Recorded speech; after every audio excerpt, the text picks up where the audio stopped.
pour respirer, tu appuies en bas pour lever ta tête. Un conseil d'un quadruple champion olympique, ça vaut de l'or. À la piscine de Saint-Jean-de-Luz, Alain Bernard est venu présenter un système vidéo novateur qui permet de filmer puis d'analyser sur une tablette les performances des sportifs. Ici, en l'occurrence, on a une caméra en extérieur et une caméra sous l'eau, qu'on appelle subaquatique, qui permet d'analyser le mouvement en direct avec les nageurs. C'est ça qui me fait plaisir, c'est de partager justement mon expérience en disant que dans l'eau, on peut toutes et tous progresser, rien qu'en changeant la position de sa tête et de son corps. Les premiers à tester cet équipement sont des compétiteurs. Grâce à ces 2 caméras, ils ont désormais un objectif, se surpasser. En fait, pour pouvoir améliorer des performances qui sont l'ordre du centième, on travaille sur du millimètre. Et donc sur le millimètre, quand on a besoin quand on a une caméra, c'est 100 fois mieux pour pouvoir voir justement ces détails-là.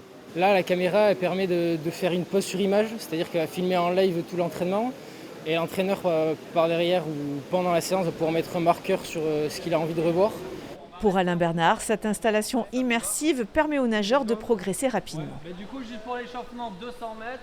Ok, la respiration avant le virage, donc ça normalement c'est le truc qu'on ne fait pas. Je suis content parce qu'il ne s'était jamais encore vu nager par quelconque autre moyen de captation. Et le fait qu'il se voit en situation, je pense qu'ils ont vraiment compris des petites erreurs techniques à améliorer. Et ouais, opération réussie, j'ai envie de dire là. Cet équipement vidéo est désormais installé en permanence dans la piscine de Saint-Jean-de-Luz.